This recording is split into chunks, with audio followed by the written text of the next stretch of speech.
बोलिए देवाधिदेव 1008 श्री महावीर भगवान की जय। जय बोलिए दीपावली पर्व की जय। जय बोलिए भगवान महावीर स्वामी के निर्वाण कल्याणक महोत्सव की जय। बंधुओं, 3:30 बजे का समय हो गया है और जम्बूद्वीप हस्तिनापुर से आपके सामने हम सब लोग प्रस्तुत हैं दीपावली पर्व के स्मरण के लिए कि हम क्यों मनाते हैं दीपावली का ये महान पर्व प्रतिवर्ष। पूज्य गणेश श्री ज्ञानमती माता जी प्रतिदिन प्रातःकाल हम सबको भगवान महावीर स्वामी के पूर्व भवों के विषय में बहुत ही आगम से निकाल करके बहुत सुंदर रूप में हम सबको समझाती हैं। बंधुओं, पुराण पुरुषों के इस इतिहास को सुनने से हमें क्या लाभ है? मन में प्रश्न होता है तो स्वयं उत्तर प्राप्त हो जाता है कि हमको अपने महान गौरवशाली इतिहास के बारे में पता चलता है।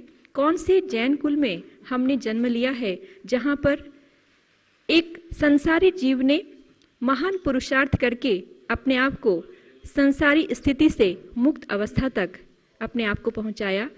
ऐसे उस गौरवशाली इतिहास का हमको पता चलता है। हमको महान पुण्य की प्राप्ति होती है। महान पुरुषों के चारित्र को सुनने से हमको महान पुण्य की प्राप्ति होती है, क्योंकि उस समय हमारा हृदय उन भगवंतों के प्रति भक्ति में अनुरक्त हो जाता है। तो हमारे जो असाता कर्म हैं, जो पाप कर्म हैं, वो स्वयं ही विनाश को प्राप्त होते हैं, पुण्य कर्म अर्जित होता है। इसलिए ऐसे पुण्य पुरुषों की कथा सुनना हमारे लिए बहुत ही लाभदायक है। उसके अतिरिक्त हम पुण्य की प्राप्ति तो करते ही हैं, साथ में हमको ये शिक्षा प्राप्त होती है कि किस प्रकार संसार में परिभ्रमण हमारा भी अनादिकाल से चल रहा है, और उस परिभ्रमण को समाप्त यदि हमको करना है तो हमको इन्हीं तीर्थंकर भगवंतों के जो उन्होंने स्वयं अपने जीवन में किया उसका अनुसरण हम सबको भी करना ही पड़ेगा। तभी हमारा भी संसार परिभ्रमण विनष्ट हो सकेगा। ये भी बुद्धि, ये भी ज्ञान हम सबको प्राप्त होता है। तो इसलिए हम बड़े बड़े ग्रंथों का स्वाध्याय करें, परंतु इन पुराण ग्रंथों को अवश्य रूप से पढ़ें, क्योंकि इनका जितना अधिक प्रभाव हृदय पर होता है उसकी तुलना नहीं की जा सकती। पूज्य गणेश श्री ज्ञानमती माता जी ने 500 से भी अधिक ग्रंथों का सृजन किया है अपनी लेखनी के द्वारा, लेकिन कभी भी उनसे व्यक्तिगत रूप से पूछने का अवसर मिलता है तो वो हमेशा कहती हैं कि जीवन में पुराण ग्रंथ अवश्य पढ़ना, सदैव पढ़ना, अपने इस ज्ञानाभ्यास में इसको सदैव सम्मिलित रखना, क्योंकि इनके माध्यम से ही हृदय पर सबसे अधिक अंकन होता है। पुण्य पाप किस प्रकार से हमारे जीवन में अपना रंग दिखाते हैं। तो इसलिए माता जी हमेशा, आपको अगर जानकर आश्चर्य होगा, प्रतिदिन बिना पुराण ग्रंथ को सुने माता जी शयन नहीं करती रात्रि में। हमेशा ऐसे महान पुरुषों के चरित्र को सुनकर ही वो शयन करती हैं। तो ऐसे हम सब के लिए भी बहुत ये प्रेरणास्पद चीज़ है, तो इसका हमको हमेशा अनुकरण करना चाहिए। और अब पूज्य प्रज्ञाश्रमणी आर्यका रत्न चंदनामती माता जी, जिन्होंने इन पुराण ग्रंथों को अपनी काव्य कथा में इस प्रकार से मनोहर रूप से पिरो दिया है कि हम सब लोग बहुत ही भावुक हो जाते हैं और हृदय द्रवित होता है ऐसी सुंदर कथा को सुनकर के। तो पूज्य माता जी का भी बहुत उपकार है, जिन्होंने अपनी काव्य कथा में इस प्रकार हम सबको, जिनके अंदर ये क्षमता है कि हम सब भी उसका रसास्वादन कर सकें, इतनी सुंदर भाषा में उन्होंने लिखा है। तो आइए पुनः इसका रसास्वादन करते हैं, कैसे भगवान महावीर बने, कैसे उन्होंने अपने जीवन में पुरुषार्थ किया। और आइए हम भी प्रयास करें कि कुछ अक्षरशः न पालन कर सकाएं, कुछ अंश हमारे जीवन में भी उत्पन्न हो जाएं। तो मैं पूज्य प्रज्ञाश्रमणी श्री चंदनामती माता जी से निवेदन करती हूँ कि माता जी कृपया अपनी सुमधुर वाणी के द्वारा हम सबको भगवान की उस पुराण चरित्र का हमको भी आप वर्णन समझाएं, बताएं, और हम सबको भी आशीर्वाद हमेशा प्रदान करती रहें। जब लो शासन नायक महावीर भगवान की जय। दीपावली पर्व की जय। बंधुओं, अब दीपावली पर्व आ रहा है। कुछ पर्व शादी होते हैं और कुछ होते हैं अनादि, जैसे ही 16 कारण, अष्टानिक पर्व, ये सब अनादि निधन पर्व हैं, हमेशा आते हैं और शाश्वत रहते हैं। और कुछ पर्व होते हैं शादी पर्व। शादी माने जिनका शुभारंभ होता है किसी न किसी कारण से।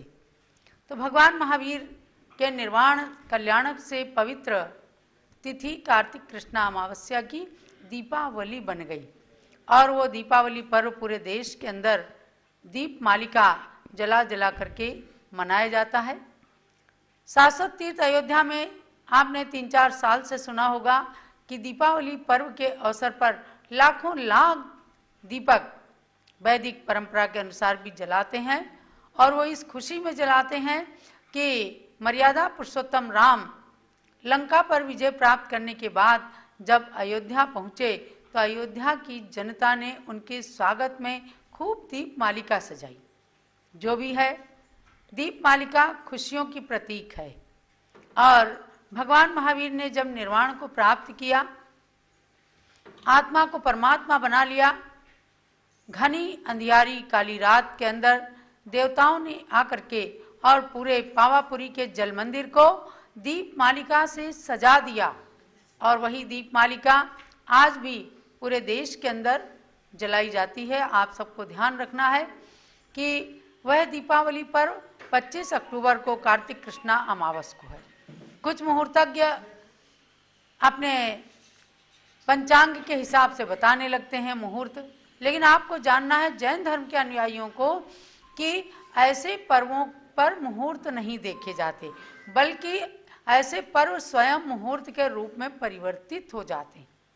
कार्तिक कृष्णा अमावस्या तो अमावस्या और उसकी प्रभात में भगवान महावीर ने अपने चारों अघातिया कर्मों का भी नाश करके मोक्ष को प्राप्त किया था।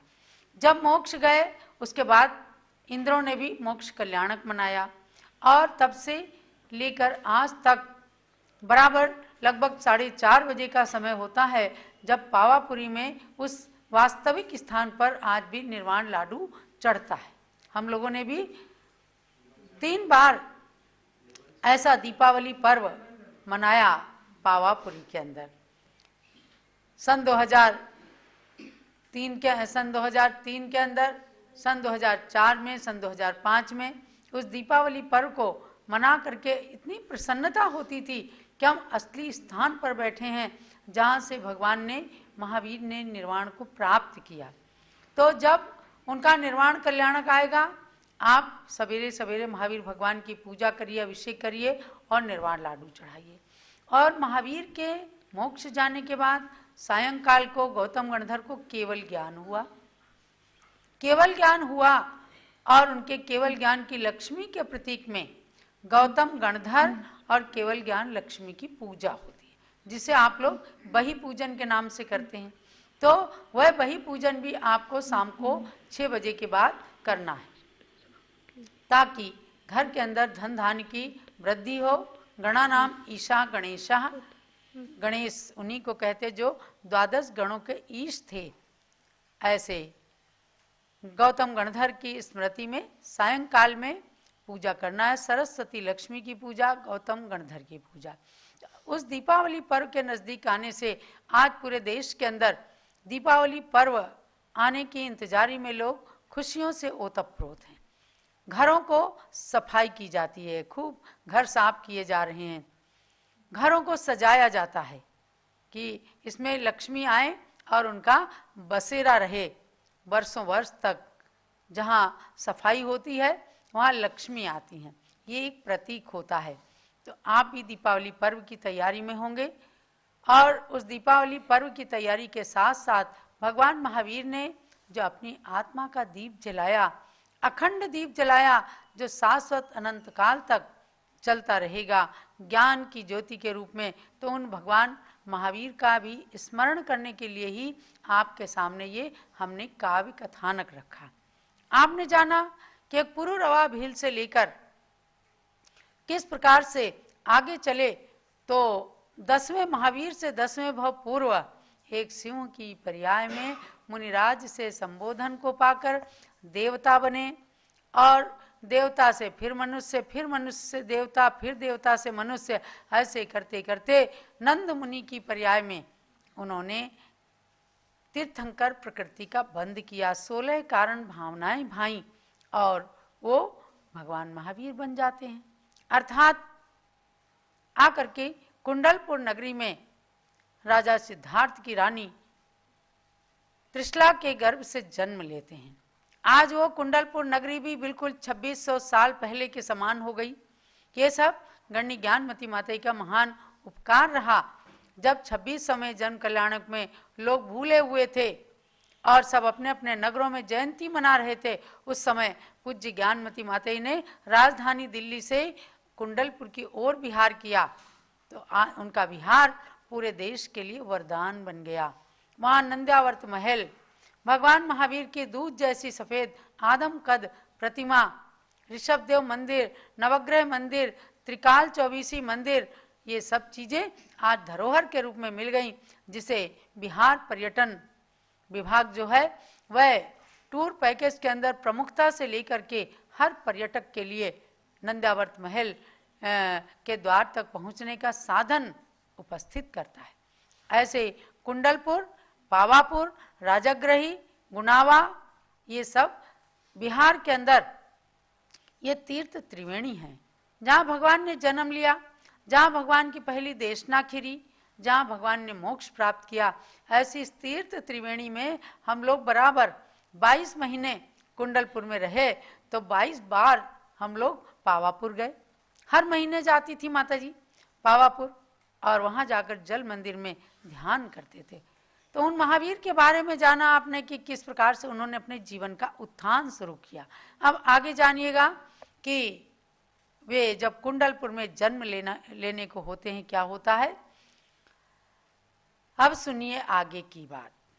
वीरायण को रखना याद, जैसे रामायण को याद करते हैं ऐसे वीरायण को रखना याद, ये है सबके हित की बात।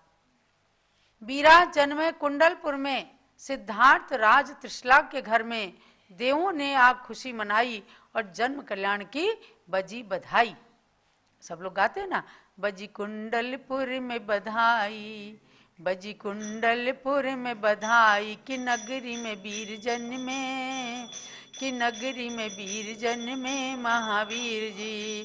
सबके मन खुशियाँ छाई, सबके मन खुशियाँ छाई, कि नगरी में वीर जन्मे, कि नगरी में वीर जन्मे महावीर जी।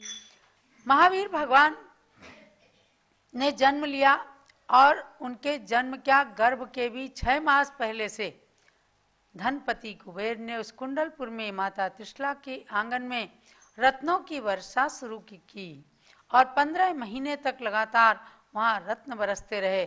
ऐसे कुंडलपुर नगरी में आज भी 2600 साल के इतिहास का दिग्दर्शन कराता नंद्यावर्त महल बना हुआ है। आपने भी जरूर देखा होगा, क्यों गणपत जी कुंडलपुर में जाके आए।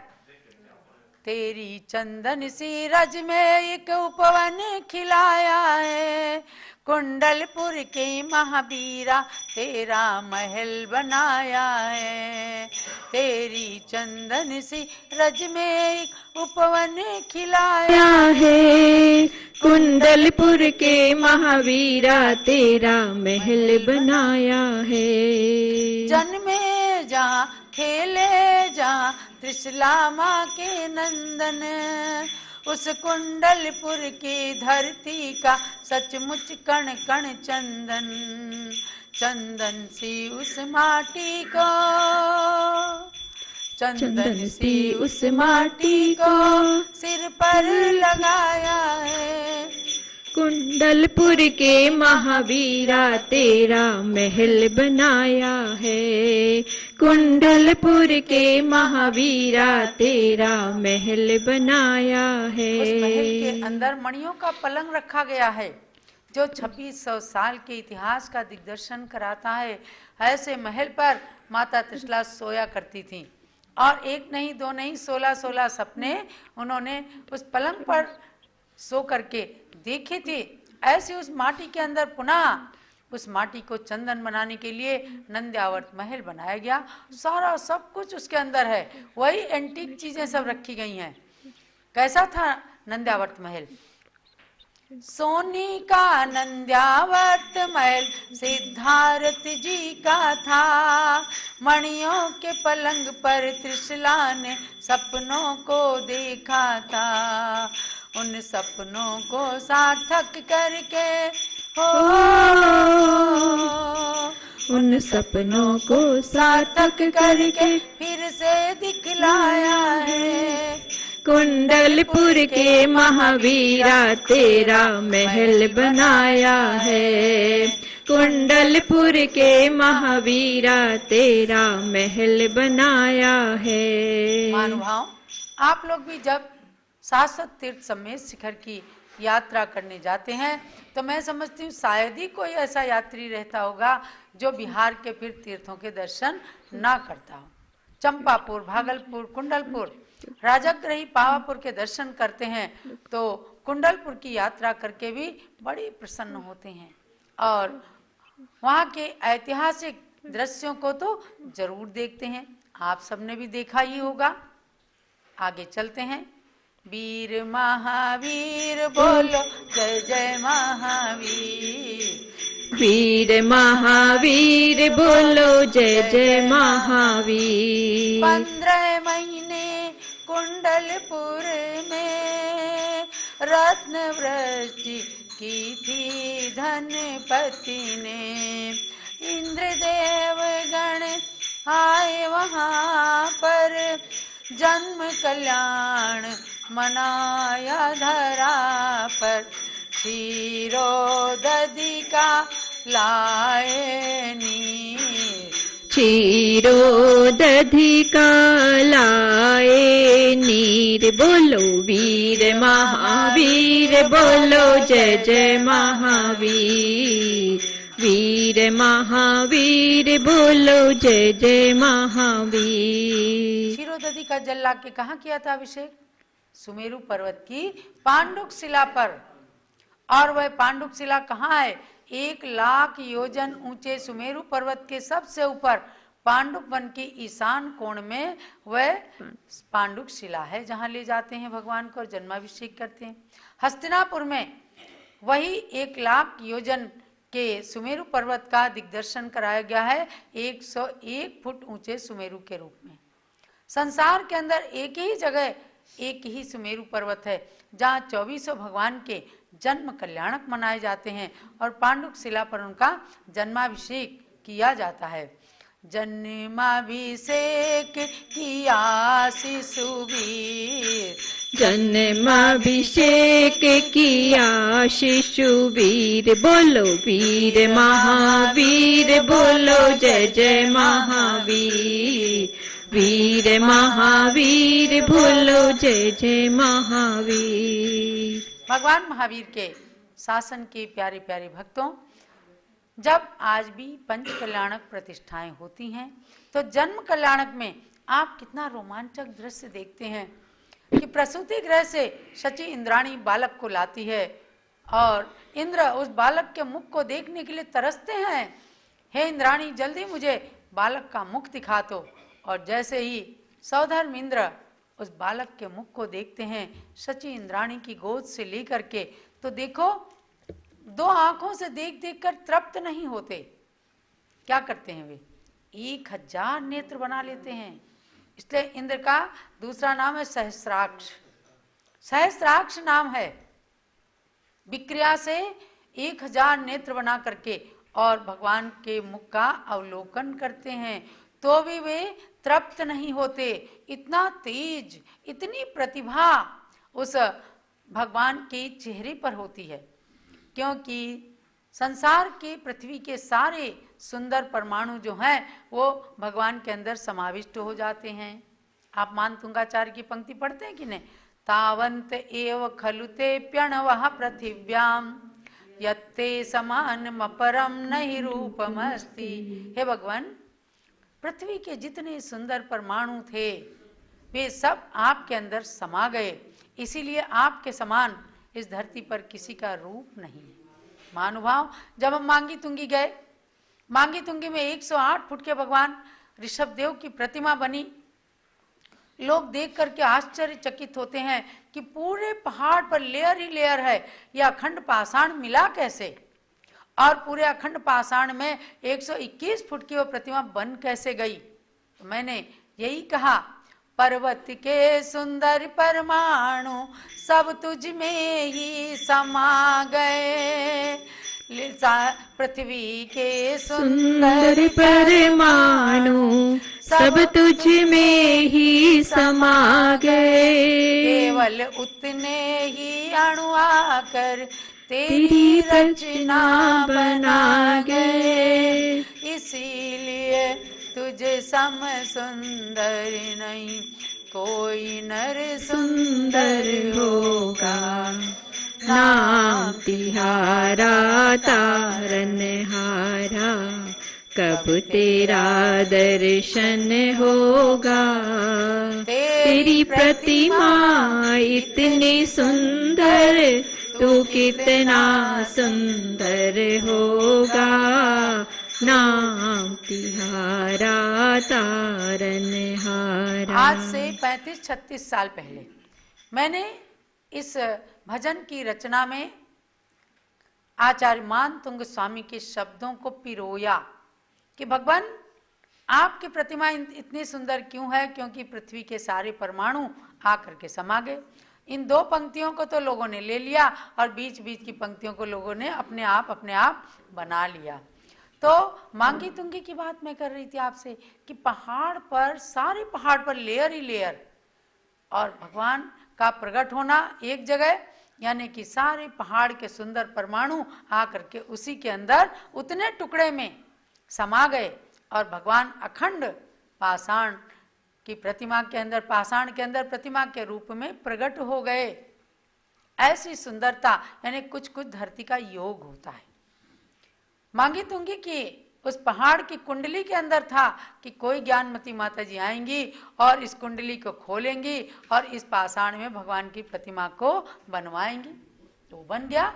उनका जाना, प्रेरणा मिलना, अंतर प्रेरणा मिली और शरद पूर्णिमा सन 1996 में अंतर प्रेरणा प्राप्त हुई ध्यान के अंदर और घोषणा हुई और देखो 20 साल के अंदर प्रतिमा बन के तैयार हो गई। जिसने भी सन 2016 में उस महापंच कल्याणक के अंदर भाग लिया उसका जन्म समझो धन्य हो गया। आज भी बड़े बड़े आचार्य लोग भी जाते हैं। अभी कुछ दिन पहले आचार्य वर्धमान सागर जी गए, बोले बार बार पुनः पुनः यहाँ आकर के भगवान के दर्शन करने की भावना को लेकर के हम जा रहे हैं। भूयात पुनर्दर्शनम की भावना से कितना सुंदर सुयोग दिया पूज्य ज्ञानमती माता जी ने। और उस पर्वत के अंदर से उन परमाणुओं ने निखर करके और मूर्ति का रूप धारण कर लिया। तो महानुभाव सोचो कि जब पाषाण के अंदर से मूर्ति निकलती है तो कितना सुंदर रूप निखर के आता है। और जो साक्षात भगवान जन्मे माता के गर्भ से, उनके रूप पर तो इंद्र की भी नजरें टिकती नहीं थी। तब वो कहता था, हे भगवान, आपके रूप को निरखने के बाद फिर कहीं ये दृष्टि कहीं टिक नहीं सकती। और इतना कर करके ही देखो इंद्राणी एक भवावतारी बन जाती है, एक भाव मनुष्य का लेकर मोक्ष चली जाती है। और सौधर्म इंद्र तो एक भवावतारी होता ही है। अपने जीवन के अंदर न जाने कितने भगवंतों का वह जन्म कल्याणक मना लेता है, पंच कल्याणक मना लेता है।